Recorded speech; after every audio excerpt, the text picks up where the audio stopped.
Alrighty, guys, we have some vocab notes to take for part 2. This one will be pretty straightforward. There aren't too many words, but we are going to put them back into our blank Cornell notes, so I'm going to use them. Again, if you would rather put them in your notebook, by all means do that, whichever works best for you. Okay, so I'm going to import them into Notability. Once it wakes up, there we go, and here we go. Remember, we put our vocab terms on the left and the actual definitions in the notes. So instead of putting questions, I put terms.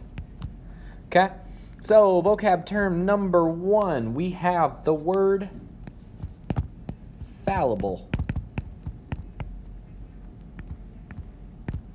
And I'm gonna make my pen a little bit smaller. So we have the word fallible, and let's put a part of speech on here. So it's an adjective, in case you didn't know, and we find it on page 45. So I actually messed up and didn't put this in the notes last week, and I apologize, but it's really straightforward. It means, ironically, that you are able to make mistakes, just like me. I'm fallible. We're all fallible. That's okay. So that's your first one, fallible, able to make mistakes. Then you have the word acquainted, A-C-Q-U-A-I-N-T-E-D.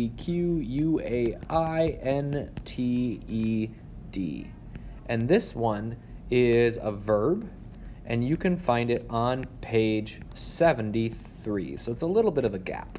Acquainted just means that you are familiar with something. Become familiar with. Okay, so those are the two pretty good words. We're going to get into 3 words that are used in the Japanese language that are a little bit weird to us.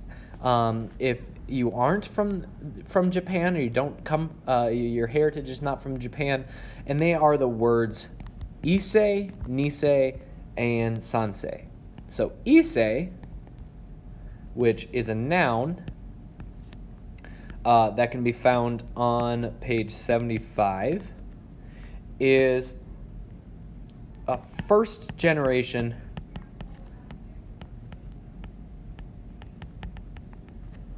Japanese migrant. So this is a person who is coming over to the United States or coming over to a country. This is the person who's physically doing the moving. Okay? Now you have the word, the term nisei, which is also a noun, also can be found on page 75, and kind of just going down the line. Whereas the ise is the first generation, this one is the second generation.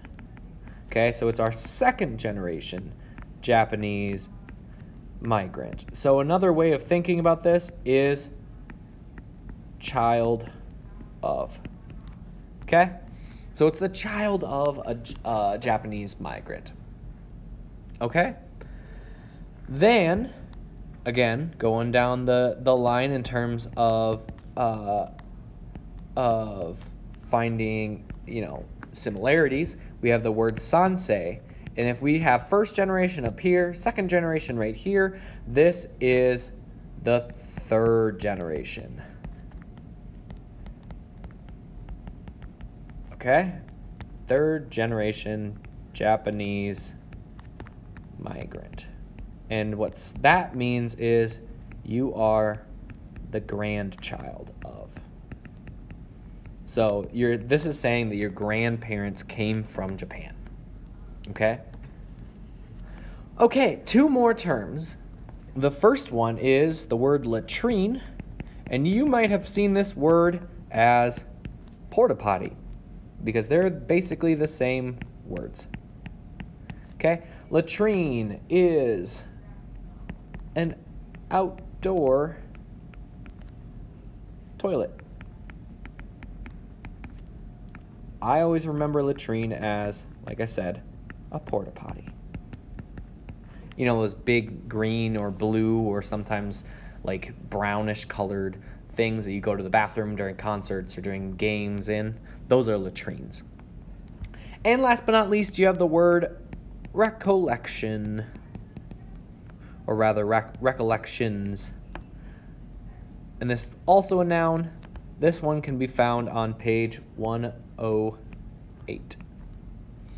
And recollections is the act of remembering. You are thinking back to something and you're like, yes, this is what that looks like. This is how that felt. These are the emotions or the feelings or the experiences that I had during this time.